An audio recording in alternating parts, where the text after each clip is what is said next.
I had 2 dedications for this book, and the second one was, I dedicated to the opposition starfolk. Carl Sagan, my college classmate, Jeff Kaufman, Neil deGrasse Tyson, my New York City homeboys, et al. For the fierce materialists too, Patricia Churchland, Richard Dawkins, Richard Feynman, Stephen Hawking, et cetera. Yeah, we don't line up a bit. This book lying dead opposite your celestial fare. But despite the current unmitigated cosmos and impasse, we're in this one together for the long haul. May we and all other sentient beings of every size, shape, and disposition, everywhere in all that is, make it safely to the jamboree as whoever we are. And I think that's what you want. Yeah. But the thing is, the jamboree is not going to happen right now. I would disagree with I don't think there is any getting to the jamboree. Because I think this is the jamboree. Yeah. You say that the universe is extremely complex, and I'd have to agree with that, but I'd also have to say that it's also incredibly simple. And, in terms of this whole thing about consciousness, I don't think we can intellectually ever understand it. It's experiential. And I think that a lot of, I love what you have to say, and say it so very well, or so beautifully. But I think that it's trying, in its wonderful way, is trying to describe the sound of one hand clapping. I don't think that the answers certainly cannot only be found in an intellectual way. It's also one reason why I purposely say that what I'm writing is literature. I'm working in a literary tradition, and my real mentors or lineage is like a mixture of Charles Olson, Ed Dorn, Diane de Prima, Annie Proulx, Orhan Pamuk, people like that. Melville, Faulkner. I'm really writing to their universe. If you look at all of those people, there are passages that reach out to this kind of cosmological domain, but they're tied back into plot or essay or something. I just was always interested in making the whole thing be that. And somewhere I wrote, it's kind of like if you had, which one was it? One of the brothers, Karamazov, suddenly break in and sing Dream Lover or something. I'm interested in the intersection of literature, pop culture, and this complex intellectual stuff.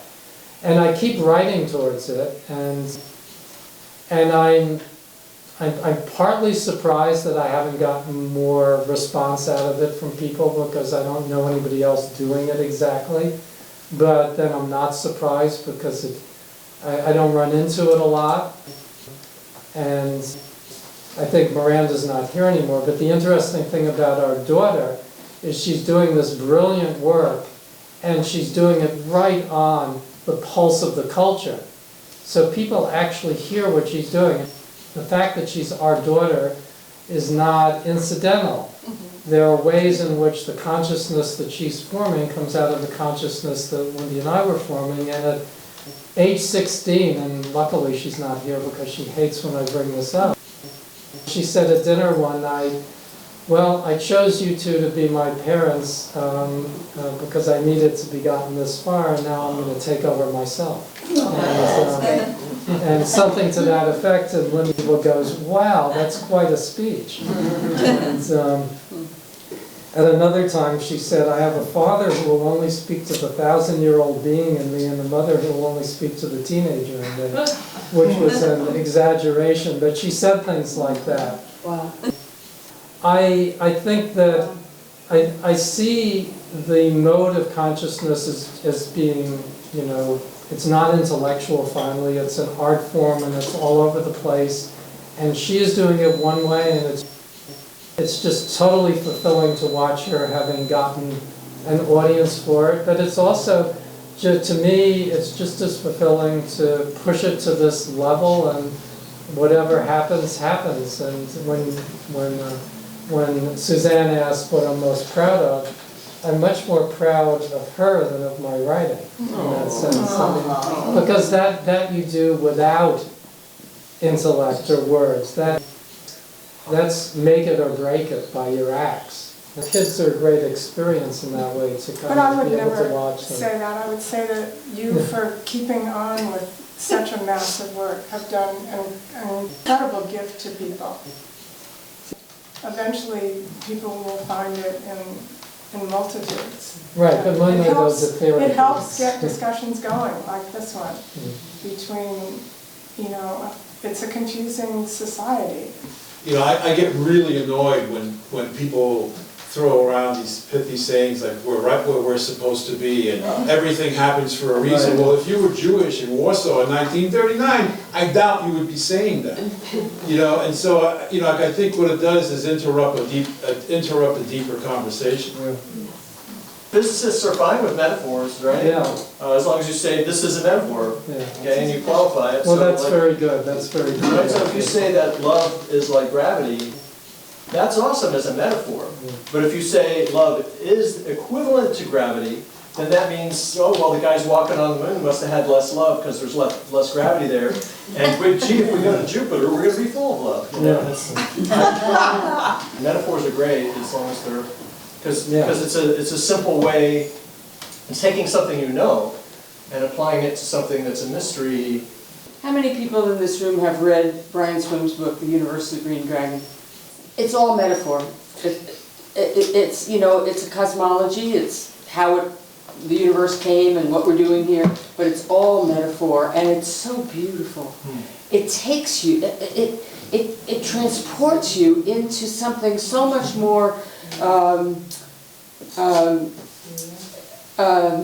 what's the word I want?